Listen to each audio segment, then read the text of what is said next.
Hola, disculpen los problemas técnicos.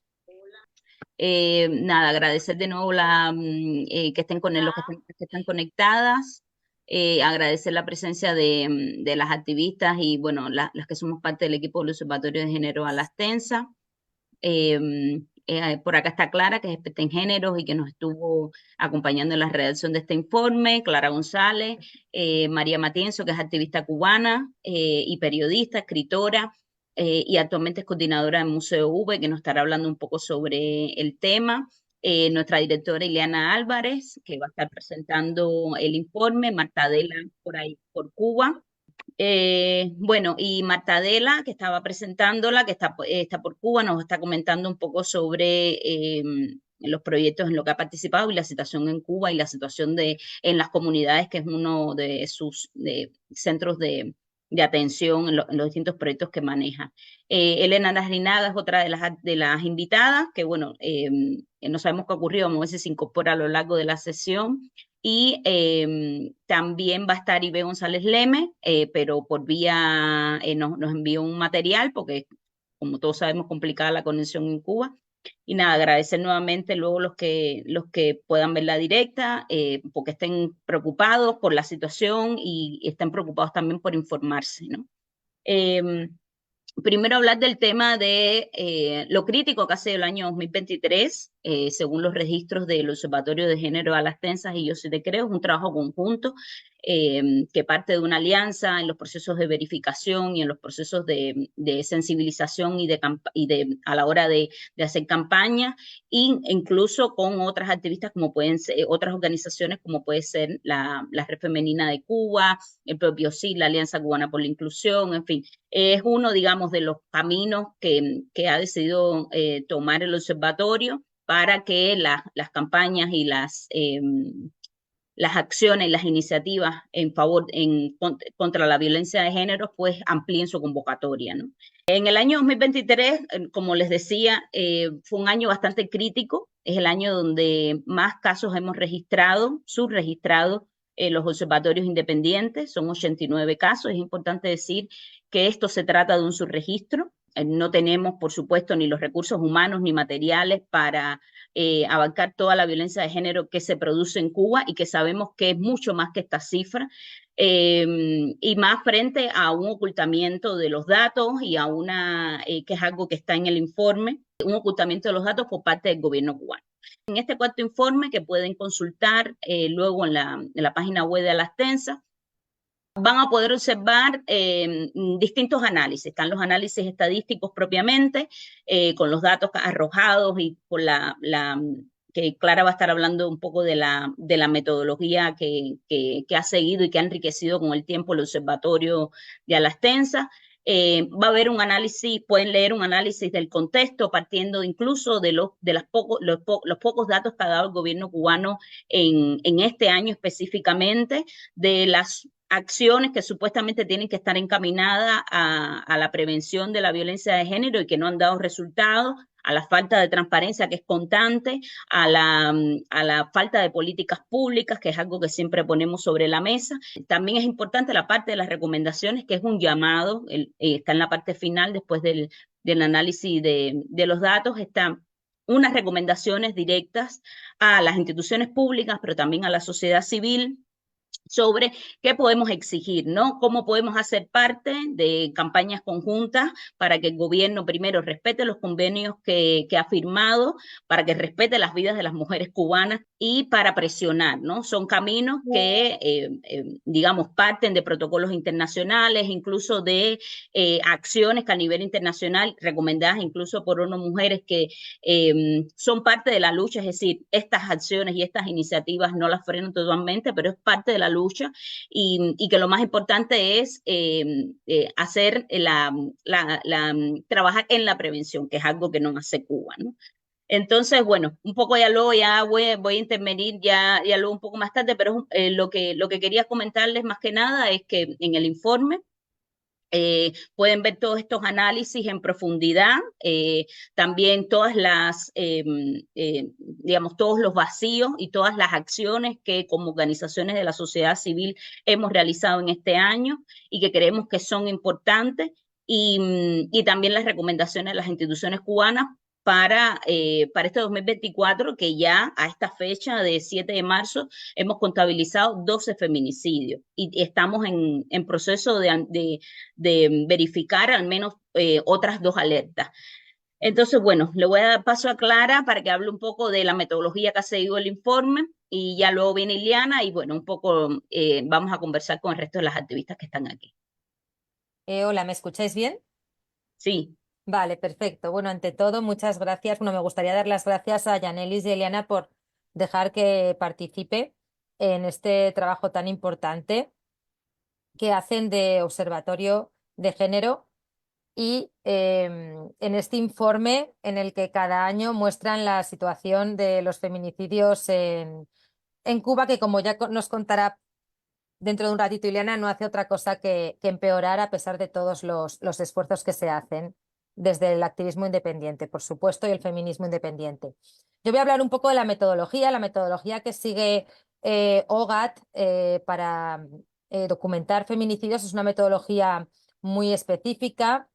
Tienen una red de observadoras, como probablemente sabéis, en Cuba, distribuidas, que en cuanto hay una alerta se movilizan y entre todas y junto con otras mujeres aliadas y de confianza intentan, ¿no?, triangular este tipo de asesinatos y conseguir la información suficiente para poder verificarlo y registrarlo. Es un trabajo muy duro y muy minucioso que hacen muy pocas mujeres y además en la que hay que tener mucho cuidado y se emplean todas las medidas de seguridad y de cuidados de las observadoras posibles porque es un trabajo muy delicado, tanto desde el punto de vista de las víctimas y sus familiares como ya sabéis que además está criminalizado por el Estado y no se puede hacer de manera abierta. La metodología que sigue OGAT es la metodología que publicó el Ministerio de Igualdad de España en 2021, porque aunque sí que es cierto que el feminicidio causado por pareja o expareja siempre ha sido y continúa siendo el más predominante con muchísima diferencia, ¿no?, demostrando un poco cómo funciona la violencia machista y que el lugar más inseguro para las mujeres sigue siendo su propio hogar, pero aún así existen otros tipos de feminicidio que ayudan a comprender también cómo funciona la violencia machista y que es importante también registrarlos, aunque se produzcan menos cada año, ¿no?, que son el feminicidio sexual, el familiar, el social y el vicario. Sin embargo, OGAT este año siempre trabaja por intentar adaptarse más y más a la realidad de la violencia machista y además la realidad de la violencia machista en Cuba. Y este año ha incorporado un nuevo tipo de feminicidio, que es el feminicidio ginecobstétrico, que se define como el asesinato de una mujer que se genera en el ámbito de los servicios de salud y que consiste en cualquier clase de acción u omisión por parte del personal de salud durante el embarazo, parto y posparto. Se incluyen también muertes por complicaciones derivadas de abortos y partos clandestinos y o inseguros. Entonces, bueno, este feminicidio que ha sido, este tipo de feminicidio que ha sido implementado este año 2023 y que cuenta con una víctima llamada Anubis de la Caridad Delgado Acosta, que ha sido asesinada por un feminicidio ginecobstétrico en el año 2023 y que después de un trabajo de analizar la teoría, los casos y muchos elementos específicos de la violencia ginecobstétrica, se decidió asumir este tipo de feminicidio también. No es algo que tampoco sonará muy raro porque ya se lleva un tiempo hablando en Cuba de la violencia obstétrica, por lo que se consideró necesario visibilizar, hacer una realidad este tipo de feminicidio, donde digamos, el sujeto que lo comete no es el sistema de salud en concreto. Algo también importante sobre la metodología es que OGAT registra transfeminicidios, es decir, los feminicidios que se cometen contra las mujeres trans, porque se considera que además de ese componente de transfobia, son mujeres y existe un componente de misoginia. Durante este año 2023 se ha registrado un transfeminicidio también, que en concreto su tipo era pareja o expareja, porque transfeminicidios pueden ser de cualquier tipología, ¿no? Este transfeminicidio fue cometido, ya lo he dicho, perdón, por la pareja, por la expareja de la víctima, no lo he dicho que era de tipología pareja o expareja, pero fue cometido por la expareja de la víctima y fue muy importante el apoyo de la comunidad LGTBIQ para identificarlo y verificarlo, ¿no? También se han cometido otros 2 transfeminicidios de mujeres cubanas, pero fuera de las fronteras de Cuba.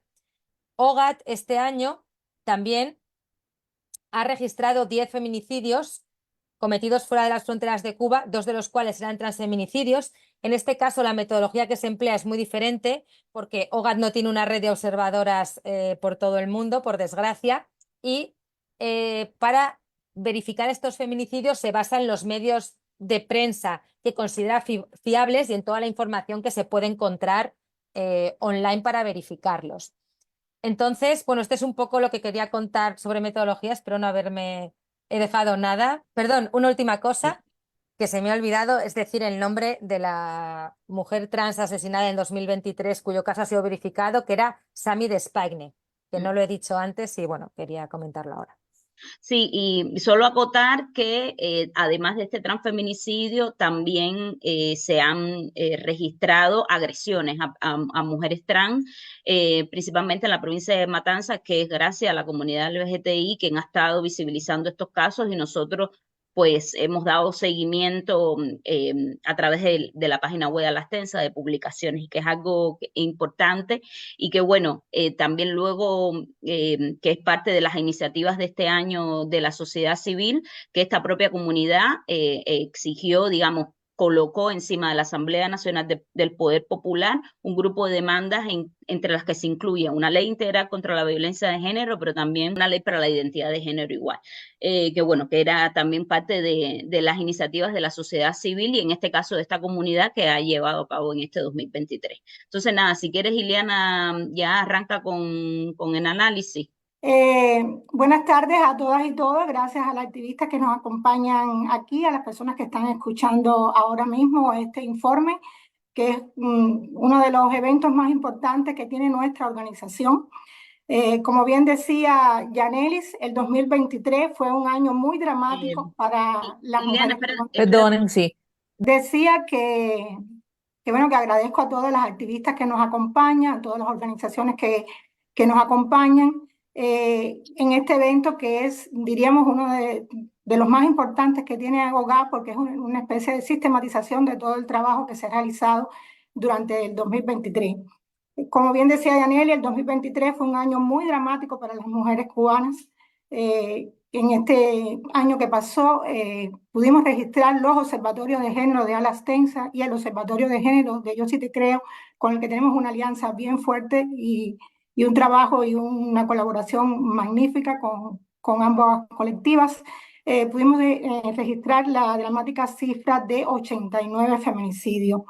Decirles que este dato es especialmente alarmante al considerar que representa más del doble de los casos verificados en el año anterior, que ascendieron a 36.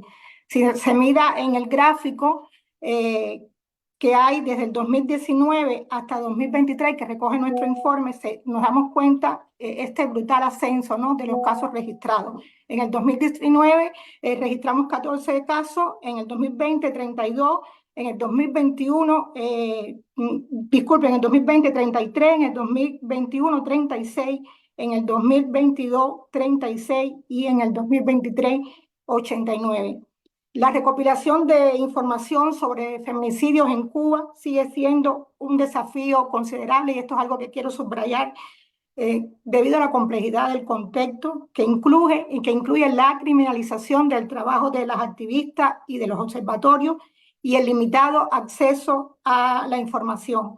Pero aún así estos datos no solo nos permiten comprender la magnitud del problema de los feminicidios, sino también desempeñan un papel crucial, y esto es importante porque a veces nos dicen, bueno, ¿para qué registran estos datos, si son datos de personas que ya están fallecidas, digo, pero sí es importante porque esto nos permite trazar líneas para prevenir en un futuro los feminicidios. Al analizar las tendencias y patrones detrás de estos crímenes, se puede identificar áreas de riesgo y desarrollar estrategias efectivas para intervenir y proteger a las mujeres en situación de vulnerabilidad. Y además, por supuesto, para hacer justicia con las que ya no están con nosotros. Entre los análisis que realizamos el análisis de tipos de feminicidio. En el año 2023 se documentaron un total de 89 feminicidios, de los cuales nada menos que el 85,39% de los casos, es decir, 76 casos, fueron perpetrados por parejas o exparejas de las víctimas. Este tipo de feminicidio sigue siendo el predominante, evidenciando las profundas desigualdades de poder arraigadas en las relaciones de género. Es importante destacar que además de los feminicidios cometidos por parejas o exparejas, también se han identificado otros tipos de feminicidios, como los de carácter sexual, 5, social 4, familiar 3, e incorporamos, como decía Clara, la categoría del feminicidio ginecostétrico con un caso registrado. Esta diversidad de tipos y contextos en los que se perpetran los feminicidios resalta la complejidad del problema y la urgente necesidad de abordarlo desde una perspectiva integral. De ahí también el hecho de que las activistas estemos pidiendo una ley integral que pueda abordarlo de manera transversal en toda la sociedad.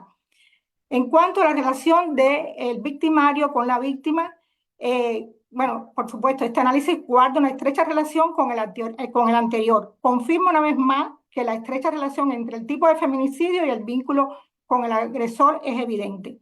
Durante el último año se evidencia que más de 2/3 de los feminicidios fueron cometidos por las parejas y exparejas, como veníamos diciendo, y representan en este caso 76 de los 89 casos registrados. Ahora, de estos 76 casos, 42 feminicidios fueron perpetrados por exparejas, mientras que 34 casos fueron cometidos por las parejas actuales.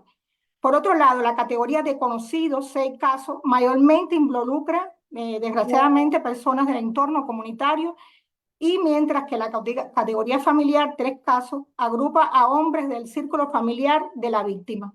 Hay que señalar que como en uno de los casos de los feminicidios perpetrados por personas del entorno familiar hubo violación, lo consideramos en ese caso feminicidio sexual.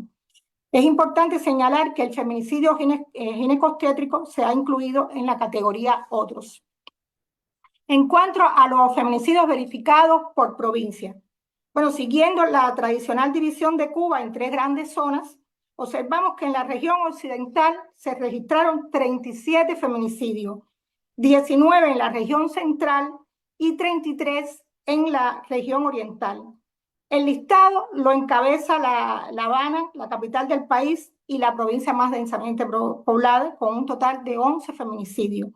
Le siguen Matanzas y Santiago de Cuba, ambos con 9 casos, mientras que en Holguín y Granma se reportaron 8 feminicidios en cada una de estas provincias. Por otro lado, la provincia con menos feminicidios verificados fue Cienfuegos, con solamente 2 casos registrados. En el caso del municipio especial Isla de la Juventud, no pudimos verificar ningún feminicidio, lo que no niega que pudieran haber ocurrido en ese lugar, pero bueno, la red de observadoras nuestros no pudo llegar hasta ahí. Tampoco tuvimos ningún tipo de alerta por los canales en que los observatorios reciben las alertas de los feminicidios. En cuanto a los feminicidios por mes, en lo que se refiere al mes en el que se cometieron los feminicidios, podemos observar que en todos los meses se verificó al menos un feminicidio, existiendo algunos meses, como el caso de junio 14 y en octubre 11, donde se registraron la mayor cantidad de feminicidios, para un promedio de más de 3 feminicidios por semana en el caso del mes de junio, que es realmente muy dramático, muy triste. Hay que señalar que en comparación con el año 2022, notamos un patrón. Y esto es muy importante para los observatorios hacer este tipo de comparaciones, ¿no? Pues fueron precisamente los meses de junio y octubre, 6 en cada caso, donde ocurrieron la mayor cantidad de crímenes machistas en el año 2022. En el caso de las edades de las víctimas, podemos decir que resalta la preponderancia de mujeres entre 31 y 15 años, a diferencia del año anterior que la preponderancia era entre 15 y 30 años, con un total de 39 víctimas en este grupo etario. También es notable la presencia de 3 adolescentes entre las víctimas, algo muy triste, así como el caso de una niña víctima de un feminicidio familiar perpetrado por su madre y su padrastro. Es relevante mencionar que en el grupo de mujeres mayores de 60 años se registraron 3 casos, incluyendo un feminicidio tipo sexual. Por otro lado, podemos constatar que los feminicidios se producen en todas las franjas de edad. Ahora, en cuanto a los feminicidios y las relaciones con, es decir, las personas dependientes que dejaron las víctimas, podemos decir que los feminicidios no solo impactan directamente en las mujeres asesinadas, sino que también afectan a familias enteras, con consecuencias para las personas dependientes de la víctima, con sus hijos menores de edad o padres ancianos bajo su cuidado. Esta cifra siempre es muy dolorosa porque te da la idea de la magnitud del problema, de lo dramático que son las muertes por violencia machista, ¿no? De los 89 feminicidios registrados en el 2023, aunque en 4 casos no se pudo obtener el dato, se estima que la mayoría de las mujeres asesinadas, 68 en total, tenían personas dependientes, principalmente hijos y hijas. Según los registros de OGAT y Yo Sí Te Creo, el número total de personas dependientes que perdieron el cuidado debido a los feminicidios machistas ascienden a 126 personas. En cuanto a victimarios con antecedentes de violencia, OGAT se esfuerza, junto con Yo Sí Te Creo, en verificar siempre los antecedentes de violencia machista de cada agresor y la existencia de denuncias previas, consciente de las dificultades que plantea la falta de transparencia de los organismos jurídicos, policiales y legales en Cuba. A pesar de esta problemática, hemos intentado confirmar al menos si hubo denuncias previas. Es crucial tener en consideración que la violencia nunca comienza, subrayo esto, el mismo día del ataque letal a la víctima, sino que se origina desde una conducta machista que atraviesa toda la sociedad y sus instituciones. Además, surge también por la falta de políticas efectivas de prevención y protección. En el 2023, OGAT constató que en 12 casos había denuncia previa por violencia machista. Mujeres que en varias ocasiones fueron a la policía a denunciar que estaban siendo maltratadas, que sus vidas corrían peligro. Estas muertes se hubieran podido evitar si la policía hubiera actuado con los debidos protocolos. Se hubiera podido evitar los feminicidios. Se hubiera podido evitar que esos niños que tenían esas mujeres quedaran huérfanos. Sin embargo, en 48 casos, debido también a la falta de transparencia que tienen las organizaciones que trabajan en la sociedad civil, entre ellas nosotras, no se pudo verificar esta información. Feminicidio según la modalidad del crimen. Los observatorios de OGAT y Yo Sí Te Creo han ampliado su metodología desde el año pasado tras un acuerdo que han firmado con la organización Mundo Sur para el mapa regional de feminicidio. Esta colaboración ha permitido la incorporación del análisis por modalidad del crimen en sus investigaciones. Según las cifras recopiladas, la mayoría abrumadora de los agresores optó por utilizar armas blancas. Y esto entra en ese análisis que se hace a nivel regional. Hay una diferencia. Cuba, en este caso, en Cuba predominan las armas blancas. En otros países como Colombia, México, predominan las armas de fuego. Para perpetrar los feminicidios en Cuba se utilizaron, es decir, 67 de las agresiones fueron a través de armas blancas. Es relevante destacar que en algunos de estos crímenes con arma blanca se involucraron también torturas, golpes, ensañamiento, violaciones u otras formas de agresión. En contraste, en el presente año se registraron 3 casos de feminicidios que implicaron el uso de armas de fuego, en comparación con el año 2022, que solo contabilizó un caso bajo esta modalidad. Este análisis detallado de las modalidades de los crímenes proporciona una visión más completa de la violencia de género y destaca la variedad de formas en las que se perpetran o ocurren estos actos atroces. Además de los 89 feminicidios, para concluir ya nuestro análisis, analizados en este informe, los observatorios DOGAT y Yo Sí Te Creo también identificaron 9 intentos de feminicidio, 2 asesinatos de hombres por motivos de género y 5 casos que requieren acceso a la investigación policial. Debe de escuchar estas cifras tan terribles. Se subraya la importancia de los análisis estadísticos exhaustivos en la identificación y comprensión de la violencia de género en todas sus formas, así como la necesidad de una respuesta integral y eficaz y urgente para abordar este grave problema social que afecta a nuestra sociedad. Muchas gracias, Ileana. Sí, frente a eso, frente al análisis, quería destacar 2 puntos. Primero, que es la cobertura de los que ha hecho la prensa oficial, que es algo poco frecuente y que en casos, por ejemplo, como en el caso de Damaris, que fue uno de los casos donde se registró que se usó arma de fuego para cometer el feminicidio, fue uno de los pocos casos que se registró. Y también en los otros reportajes que tenemos destaca el patrón de nunca utilizar el término feminicidio, sino apoyarse en eufemismos para, hablan de lamentable hecho, incluso han hablado de crimen pasional, que es algo que siempre nosotros destacamos, ¿no? Que no se pueden utilizar ninguno de estos eufemismos y que por eso hacemos el llamado de que todos estos reportajes se tienen que hacer asesorados por personas que conozcan, que tengan un enfoque de género, y es un llamado que siempre hacemos, lo hemos realizado en todos los informes. Y quería destacar también algo importante, que es el tema de los espacios donde se cometieron algunos de estos feminicidios. Hay un caso importante que fue el de Lady, que se cometió en una estación de policía, y también está el caso de Mayelín Rodríguez, que se cometió en las inmediaciones en un centro penitenciario.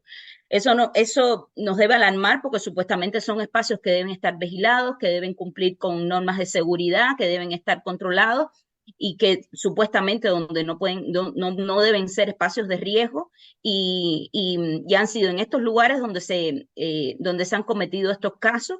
Y hay otro importante que es un espacio público, es decir, una institución pública que fue en una institución de salud donde también se registró un caso en el año 2023. Por eso es que es importante para estar alerta a la ciudadanía, ¿no? Para vigilar, porque al final es el trabajo de la sociedad civil, vigilar y exigir a las organizaciones y a las instituciones públicas que tienen digamos, dentro de sus objetos sociales y cobran por ello la protección de las vidas de las mujeres y en otros casos, incluso en temas de centros penitenciarios, como fue el caso de Mayelín Rodríguez, la falta de control ya no solo de los reclusos, sino también digamos, de vigilancia de los comportamientos que suceden en estas inmediaciones.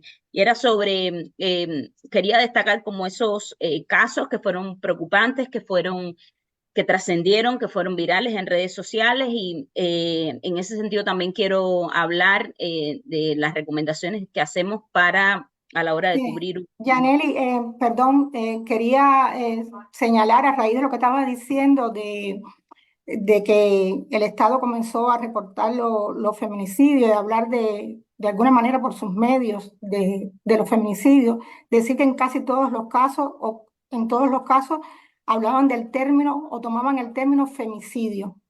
¿Por qué razón? Que no, por supuesto, dentro de nuestra metodología nosotros utilizamos el término feminicidio. ¿Y por qué razón el Estado se niega a utilizar el término feminicidio y utiliza el término femicidio simplemente para evadir su responsabilidad? Porque el término feminicidio, que es un término que a raíz de el concepto de Diana Russell amplió Lagarde, la feminista Lagarde, habla de que el Estado siempre va a tener una responsabilidad con los casos de violencia machista. En el caso nuestro, nosotros sabemos que el Estado cubano es un Estado feminicida y es un Estado que olvida a las mujeres. Y por tanto hemos escogido este término porque me parece el más justo precisamente con las mujeres que ya no están con nosotros. Sí, quería, bueno, darle la palabra a las que están aquí, un poco que nos compartan sus comentarios, sus impresiones, que nos compartan también sobre las iniciativas que han impulsado en este año, que este tema es bastante difícil, incluso para las que monitoreamos y hacemos el registro, y por eso siempre apelamos a que la ciudadanía participe, colabore, es muy necesario, porque lo hacemos digamos, en situaciones bastante, digamos, que nos puede pasar factura, ¿no? El tema del registro y el monitoreo de estos casos. Entonces, no sé si quiere hablar Marta Adela, que quiero aprovecharla por el tema de la conexión, que en cualquier momento puede fallar. Y no sé si Marta nos quiere compartir alguna opinión sobre los datos arrojados, incluso sobre tus propias iniciativas. Sí, bueno, buenas tardes. ¿Se escucha bien? Porque ahorita sentí un poco de retraso, no sé si ahora. Sí, sí, te escuchamos. Bueno, primero que todo, sí, muchísimas gracias a la Tensa, Yo Sí Te Creo, bueno, María, Clara, que están aquí, comparten en la directa. Y para nosotros siempre un gusto, un placer poder hablar, aportar y unirnos en espacios así, porque esta manera de articulación, esta forma de articularnos todas, es creo lo que ha llegado a que hoy tengamos estos informes, ¿no? Desde la sociedad civil, que se puede reportar y que se pueden dar datos reales.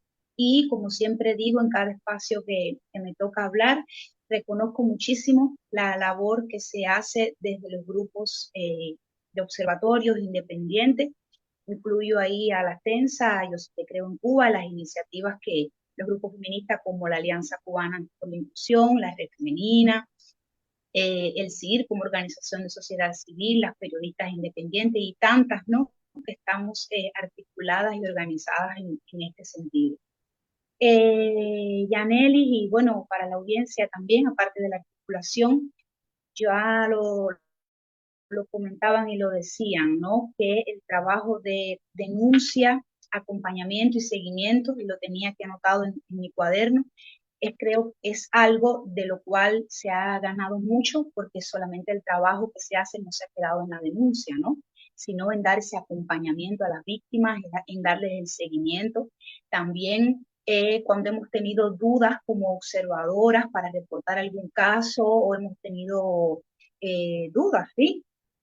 Pues entre todas nos hemos ayudado y hemos preguntado, que pienso que es la clave, ¿no? De cuando una no sabe algo o tiene que ir buscando las metodologías, como planteaba para ayudarme, pues nosotros hemos ayudado, hemos tenido asesoría. Yo creo que eso es válido destacar, reconocer, y de que esta es la manera en la cual estamos alineadas. Y repito, se pueden entregar estos productos desde las plataformas independientes. Ustedes lo venían diciendo, porque el ejercicio del activismo en Cuba sabemos que es criminalizado totalmente, y mucho más este activismo independiente, que estamos constantemente peleando varias batallas, ¿no? Varias batallas en ese sentido. Entonces, quería rápido para compartir y pasarle también a la palabra a ustedes. Nosotros desde el CIR y desde el Grupo Diverso, que es un proyecto cultural y comunitario que está dentro del Comité de Integración Racial, y también, ¿por qué no?, desde la plataforma política de Frente, del Consejo de la Transición. Pues bueno, actualmente estamos también haciendo acciones en lo que es en el barrio. Digo actualmente porque después del COVID, en el COVID-19 hubo como un pare que todos estábamos en el confinamiento, y las acciones eran casi siempre de estas formas virtuales, de llevando los informes y caminando el barrio como se podía.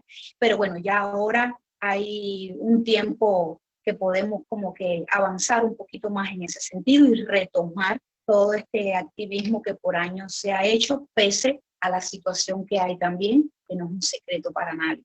Y entonces, bueno, estamos trabajando en los barrios porque, y lo había anotado por cifras oficiales, al menos 1.236 comunidades el Estado ha destacado que tienen una situación de vulnerabilidad, ¿no? y han dicho que un 96% pues está en una transición integral. Y este número a nosotros como que nos invita también a analizar, estos son los datos que el oficialismo, el Estado va dando, y también creo es producto a la propia presión que desde los grupos venimos haciendo con el tema del trabajo comunitario, para hablar sobre la situación que hay en las comunidades, la vulnerabilidad que tienen las mujeres que viven en esos cinturones de pobreza extrema, donde los datos oficiales, y Yaneli ahorita refrescaba un poquito, Liliana, de los 117 casos de violencia en los barrios, hay 61%, ¿no? 60% de mujeres de la raza mestiza y negra, es decir, mujeres afrodescendientes. Y eso combina bastante con lo que hemos venido por años desde CIR y desde los grupos que tocamos esta temática, colocando en la esfera pública esta situación, que no es un secreto para nadie, esto que pasa a lo interno de los barrios y que muchas de las víctimas, bueno, pues viven con su victimario, ¿no? Entonces, finalmente, tenía también aquí que me había fijado mucho en un artículo que tiene Alastensa, y el otro día hablaba sobre ello. Ustedes hacían una comparación de todos estos datos oficiales y a su vez los datos del activismo independiente en ese sentido, y hablaban ustedes sobre las recomendaciones que se le hizo al Estado cubano para antes el EPU, ¿no? Donde hay se contribuyen esas recomendaciones de los grupos independientes, juntos todos hablando y llevando la misma línea, y ustedes colocaban esta comparación de los datos del oficialismo y los datos que se colocan desde el independiente, y estamos todas por la misma línea, y tocaban también, muy importante, el tema de la violencia política. Con esto paro, que hemos visto, somos víctimas muchas de la violencia política desde todos los ámbitos. Hoy muchas están fuera de la isla, bajo ese exilio forzado que se ha hecho, y bueno, otras que nos encontramos del lado de acá, que como siempre lo digo, no es un acto de heroicidad, sino estamos del lado de acá aún bajo también represión, bajo también vigilancia, y con una categoría, ese eufemismo de regulados, que no te permite salir al exterior para estar ahí en algún taller y desarrollarnos todas, sino también nos imposibilita bastante el trabajar a lo interno, en ir al barrio, en reunirte 2 o 3 compañeras, y mañana 8 de marzo veremos también. Entonces nada, de verdad que muchísimas gracias, estoy por aquí, y desde nuestro grupo súper agradecido en colaborar, en compartir, repito, y en aprender de las metodologías actuales para hoy tener estos productos, ¿no? Así que, gracias. Muchas gracias, Magdalena, de verdad. Sí, sobre ese tema, el tema de la violencia política es algo que abordamos en el informe. Actualmente hay alrededor de 100 mujeres en prisión por razones políticas, y es una muestra no solo digamos, los casos de feminicidio no son una muestra solamente de que el Estado es cómplice, que el Estado es cómplice de los feminicidios porque oculta cifras, porque no actúa, porque todas las instituciones están en crisis, sino también en el caso de las presas políticas, el Estado es el ejecutor directo de esta violencia de género, ¿no? Y esta violación de los derechos humanos. Y es algo que también damos seguimiento en Alastensa y en el observatorio, amplificando, participando de informes colectivos. Recientemente presentamos en una coalición, incluso con Museo V, con Cubalex, con un grupo de 13 organizaciones bastante amplio, donde abordamos este tema, el tema del hostigamiento, el tema de la persecución política, y el tema de las condiciones en las que se encuentran las presas y los presos políticos, y digamos, la prohibición de asociación, que era un poco el núcleo central del informe, y que era algo que quería destacar. Pero bueno, qué bueno que lo anotaste, Marta Adela, el tema de la violencia política ejercida por las instituciones, por las fuerzas represivas, y que mantienen prisión en las peores condiciones a más de 100 mujeres, y sus familiares, por supuesto, no dejan de ser hostigados frente también a esta situación terrible, ¿no? Entonces, María, no sé si ¿Nos quieren comentar algo también del Museo V o sobre toda esta situación que tú estás muy al tanto? Eres una de las fundadoras de Justicia 11J, que es una plataforma que empezó a registrar los casos de arrestos y persecuciones después del 11 de julio. Y nada, un poco lo que nos quieras compartir en esta presentación. Muchísimas gracias por la invitación, tanto a OAC como a las Tensas. Bueno, yo creo que soy ya parte de la casa y agradecidísima. Eh, bueno, sí, estoy hace un año y tanto coordinando el Museo Virtual de la Memoria más conocido, o sea, más promocionado como Museo V. Pero en este caso en específico, independientemente de que nosotros tratemos de traducir desde el museo en arte o a través de las artistas que tienen como inquietud la violencia de género, sí nos ha interesado muchísimo irnos haciendo un poco un colchón teórico que profundice en la realidad cubana. En el caso, por ejemplo, y es un tema que sé que el informe aborda, pero que me encantaría profundizar un poco, es el tema de la represión política, de la violencia política, con fuertes características, o sea, con peculiaridades importantes cuando se trata y cuando se combina con género y racismo, o sea, y prejuicios raciales. Por ejemplo, haciendo un inventario así antes de entrar aquí a hablar con ustedes, porque a veces uno reúne mucha información, pero es mejor darla bien concentrada. El año pasado solamente, según el Observatorio Cubano de Derechos Humanos, se registró que el 67% de las detenciones arbitrarias que hubo en todo el país fueron contra mujeres. Y ahí se incluyen los familiares de los presos políticos, ahí las esposas, las madres, las hermanas que están sufriendo las consecuencias. En esas detenciones arbitrarias se incluyen, por ejemplo, a Niego González, que acaba de ser condenada por hacerse unas fotos con la bandera.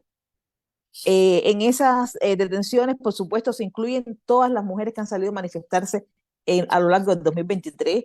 En agosto, por ejemplo, se bloqueó en La Habana Vieja por amenaza de derrumbe la calle y fueron madres que habitaban en ese espacio, que sabemos en qué condiciones está La Habana Vieja.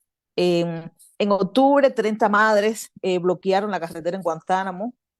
En diciembre, un grupo importantísimo hizo un cacerolazo y obstruyeron el paso también para protestar por las condiciones precarias que tienen los albergues estatales a los que fueron trasladados tanto ellas como sus hijos, como el resto de su familia. Y segura estoy que muchas de esas mujeres eran víctimas también de la precarización que hay en toda la ciudad. En noviembre fue un año así, digamos, importante en materia de protestas. Se cerró Monte y Agramonte en La Habana Vieja. Llevaban más de 15 días sin agua. Hubo la protesta frente al Ministerio de Salud Pública de varias madres protestando por el estado de salud crítico de sus hijos e hijas. También se protestó en noviembre frente al gobierno del municipio de Marianao. Entonces, ¿qué quiero decir con esto? O sea, que la gente sale, que las madres sobre todo salen a protestar por cuestiones básicas, pero que terminan con una conciencia de que lo que necesitan es un cambio de sistema. Muchos de los discursos de estas madres están reclamando directamente a las instituciones que debieran encargarse de él. ¿Y qué pasa con estas madres por lo general? Primero, son víctimas de hostigamiento constante. Hay una constante amenaza sobre quitar la patria potestad era antes, ahora la responsabilidad parental sobre sus hijos. Y todo esto está fundamentado en leyes. Sin contar que estas mujeres están en mucho mayor vulnerabilidad ante las leyes porque sabemos que el estigma político es importante a la hora de salvaguardar la vida en Cuba. Y bueno, y el caso de las presas políticas, tú lo hablabas, más de 100 presas. Por ejemplo, tenemos el caso hace poco de Lisandra Góngora, que amenazó con violentar contra sí misma porque es inhumano que esté tantos kilómetros a distancia de sus hijos. Pero tuvimos hace poco, bueno, tenemos todavía porque no han la liberado y es una lucha constante, el caso de Aymara Nieto, que sabemos en las condiciones en las que está presa y además toda la distancia que ha tenido que recorrer su familia, sus hijas sobre todo y su esposo para poderla ver. Está el caso también de Tania Echeverría, que tiene un estado de salud delicado. Em, Pienso también en el intento de asesinato a Cici Abascal. Las presas, bueno, Saily y Tania, reclamando que abrieran las celdas y las guardias de la seguridad que estaban en la noche de guardia, yo qué sé, eh, sin abrir la celda y el fuego andando en la celda de Cici Abascal. O sea, es un grupo de vulnerabilidades que condiciona y que propicia la dictadura en función de eh, en función de hostigar y en función de acabar con determinadas vidas. Recuerdo, por ejemplo, el caso hace unos años, no es del 2023, pero fue un caso bien duro de que Lili de la Mora y todo lo que se le aplicó en prisión, eh, y estuvo, bueno, digamos que en peligro real de perder la vida, que no era solamente un encierro político, era también un ensañamiento sobre la vida de estas mujeres. Entonces, nada, estamos en Cuba, incluso las que estamos afuera un poco, que nos siguen doliendo la situación de las mujeres en Cuba sobre todo de las presas políticas, de las activistas, una constante zozobra, el estrés postrauma que nosotros nos llevamos consigo, con nuestros cuerpos, no para, no cesa, porque estamos constantemente trabajando sobre estos temas, estamos viendo eh, cómo salvar o cómo visibilizar estos casos, y por eso es que es tan importante lo que hace OAC, como lo hace a las Tensas o Yo Sí Te Creo, o bueno, otras organizaciones que también están trabajando en función de eso. Entonces, nada, el panorama es crítico y el 2024 parece que no pinta muy bien porque ya apenas empezamos y ya hay 12. Así mismo, sí. Yo creo que después de todo, después de todo este análisis, de ver así un poco a la distancia de 2023, lo que sí siento es que hay una profundización en toda la violencia, no solo en el aumento de los feminicidios y la impunidad y la falta de voluntad política por parte del régimen cubano de actuar, sino una profundización de la violencia en todos los sentidos, ¿no? Porque también están todos los reportajes que vemos diariamente, las denuncias en redes sociales de asaltos, de robos. Y es preocupante. La situación, el panorama completo es bastante preocupante y por eso nosotros en la parte de las recomendaciones que ponemos ahí, digamos, se repiten de un año a otro y ahí te das cuenta que realmente Podemos poner el Sí, audio de Ivette. Iliana, un detallito se me faltó de todo lo que es que quería hablar muchas cosas en muy poco tiempo, pero hay un tema importantísimo que a mí me sigue preocupando, que son las violencias lesbofóbicas, que muchas veces las mujeres lesbianas dentro de la comunidad LGTBI hacen silencio y hacen un pacto, digamos, un poco duro y que trae consecuencias. Este año, 2023, por primera vez vi una denuncia directa en las redes sociales. No pude establecer contacto directo con esa persona, pero que o sea, estaba en peligro en peligro de muerte. O sea que este punto de la lesbofobia también debería ser algo importante dentro de cada observación que se haga en función de la violencia de género. No, Yaneli, te decía de que pudiéramos poner el audio de la experta de género Ivette. Buenas tardes a todas las personas que están participando de esta actividad que cada año se realiza sobre el problema de los feminicidios en Cuba por el 8 de marzo. Mi nombre es Ivette González, estoy hablando desde La Habana. Y bueno, estoy enviando este audio previendo cualquier situación de conectividad. Y como siempre trato cada año de participar y agradezco mucho a todas las organizaciones que siempre me mandan este informe para que haga un análisis general. Soy editora de género y también soy observadora de feminicidios y bueno, me honra grandemente que siempre me tengan en cuenta para dar mi pequeña contribución en este problema que estamos enfrentando, que es un problema grave, nacional y colectivo. Este informe de 2023 es un informe que marca un antes y un después, no solo por la cantidad de casos que ha logrado registrar, sino también por la envergadura de estos casos de feminicidio que están dando por primera vez un panorama de lo grave que es esta situación, de la ausencia de protección, de la ausencia de prevención. Por eso mis primeras palabras para esto es una condena al Estado feminicida cubano. Estamos hablando de Estado, en primer lugar, haciendo una crítica a las instituciones que tienen que responder, que tienen el presupuesto, que tienen la misión para esto y no lo hacen. Y en segundo lugar, también hay una condena a esta sociedad en la que vivimos, a las familias, a las comunidades, porque si algo muestra este informe es que no nos podemos quedar solamente en la crítica, porque cuando hablamos a Estado feminicida no es solamente las instituciones, son las primeras y también a las personas hay que eh, implicarlas con la responsabilidad que tenemos como parte de esta sociedad para prevenir una situación que necesita sencillamente un cambio de actitud, un cambio de perspectiva para poderlo superar. Yo, como siempre, trato de analizar algunos temas que me han saltado a la hora de analizar este informe y pensar un poco y proponerlos para el debate y el análisis. En primer lugar, pienso que el tratamiento a las niñas, niños y adolescentes que se le da a nivel de registro, creo que se debe repensar un poco su visibilización, porque no es lo mismo cuando una persona es menor de 18 años y es una víctima directa de feminicidio. Hay toda una serie de violencias, hay toda una serie de aproximaciones, hay toda una serie de responsabilidades familiares que también hay que analizar.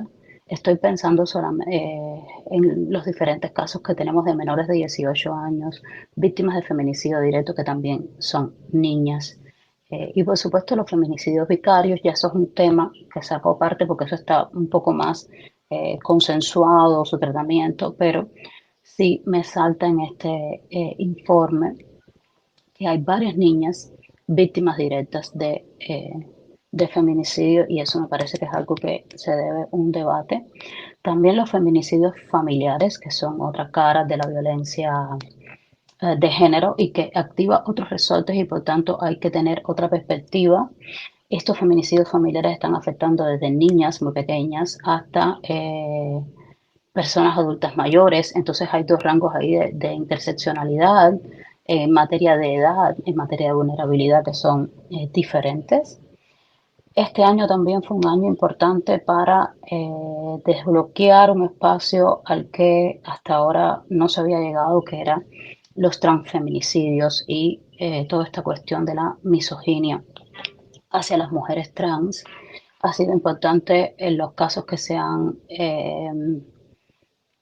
revelado y también toda la denuncia que hay de la transmisoginia hacia esas mujeres en los diferentes espacios, diferentes cuestiones que no aparecen con mujeres cis y que también creo que se debe tener un análisis aparte, que se pueden ir registrando otros indicadores que hablen de, bueno, esta violencia sistémica de género, pero que cuando se enfoca a diferentes, vamos a decir, sujetos, vamos a decir, víctimas de la violencia de género, pues este sistema aceitado tiene diferentes resortes que siempre hay que denunciar, siempre hay que criticar porque vienen acompañados de su dominación. Su dominación es específica hacia mujeres cis, es específica hacia mujeres negras, es específica hacia mujeres trans y así sucesivamente vamos poniendo interseccionalidad y va apareciendo problemas que también tenemos que registrarlo. Vamos a decir, desde la observación.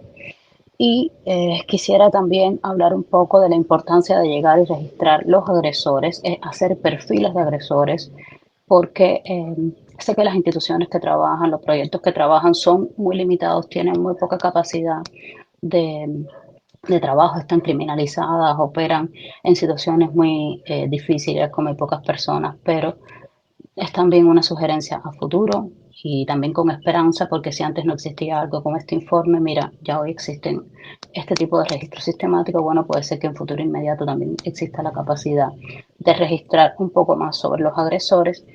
Y quiero terminar hablando de la importancia de que toda esta información sirva para ir sentando las bases de sistemas de apoyo y prevención. Y bueno, les dejo mi reconocimiento a todas las mujeres mañana por este día tan importante para nuestros derechos y para nuestras luchas. Bueno, agradecer Ibe por su análisis, por su colaboración. Bueno, solo compartirles las recomendaciones. Ibe ha hablado un poco de ellas y les comentaba que son recomendaciones que hemos venido exigiendo no solo en 2023, son recomendaciones que ya llevan años en los informes, en los comunicados, en las declaraciones, en los llamados, en las presentaciones en las presentaciones del EPU de 2023, es decir, no ha faltado por parte de la sociedad civil las demandas, ¿no? Ni la exigencia ni la presión, simplemente son las instituciones las que han decidido desoír, pero bueno, nosotros seguimos insistiendo y poniendo sobre la mesa en las instancias internacionales que ellos dicen respetar, pues todas estas demandas, y este caso de los refugios, este caso de la tipificación del feminicidio dentro del Código Penal, que se hizo un nuevo código en el 2022, y la FMC, que es la única organización de mujeres permitidas en Cuba, abiertamente dijo que no era necesario.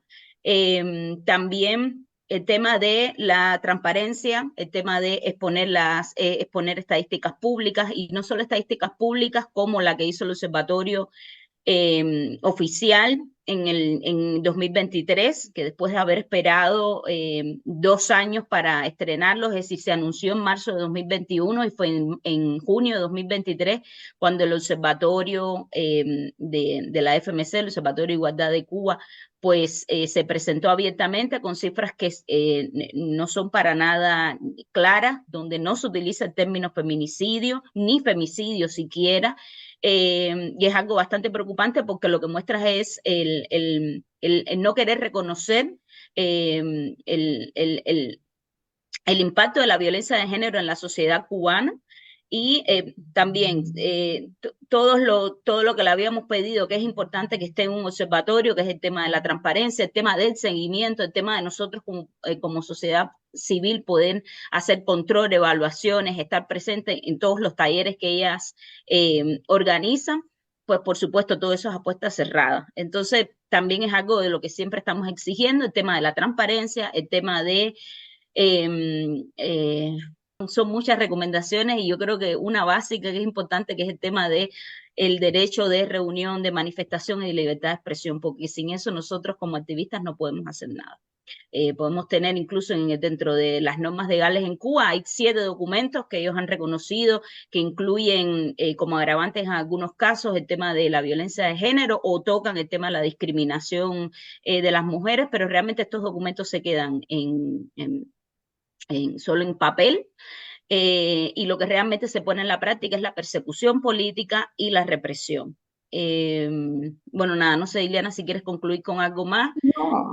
No, solamente reiterar el agradecimiento a todas las personas que han estado y decir que estos datos que hemos recopilado durante el 2023 no solamente es por la ayuda de las redes observadoras que tenemos, sino las denuncias que han ocurrido por parte de la ciudadanía. También ha colaborado mucho el periodismo independiente, otras organizaciones civiles, el periodismo ciudadano.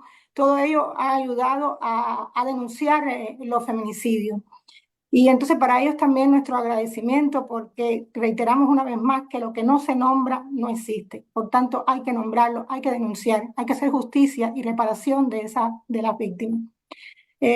También quiero decirle a todas las personas que nos están escuchando, a los periodistas que tengan interés en revisar este informe, que va a estar disponible en nuestra página web, en Alastensa. Tenemos los gráficos interactivos que están, todos los el Floris que se ha utilizado para hacer el análisis de estos datos va a estar ahí de manera interactiva, y también va a tener una versión interactiva el informe, que va a estar situado en la sección nuestra documentos, en los cuales tenemos los restantes informes de años anteriores. Y nada, pienso que esto es decir, la lucha contra los feminicidios, contra la violencia de género, es algo que atañe a toda la sociedad civil, al Estado, a las instituciones del Estado, a la familia, a las personas, a cualquier persona, porque nos afecta a todos. El machismo, que es la causa principal, el patriarcado, que es la causa fundamental de que ocurra tanta violencia de género, es algo con el que tenemos que luchar en común. Es decir, no puede ser algo de una, dos, tres organizaciones ni de un grupo de mujeres. Tiene que ser algo en que todos estemos implicados, porque como digo, es un mal que nos afecta a todos. Y no podemos encontrar la verdadera democracia de un país ni luchar por esa Cuba futura si no erradicamos la violencia de género y su aspecto más cruel, que es los feminicidios. Muchas gracias a todas. Muchas gracias. Hasta luego. Hasta luego. Gracias.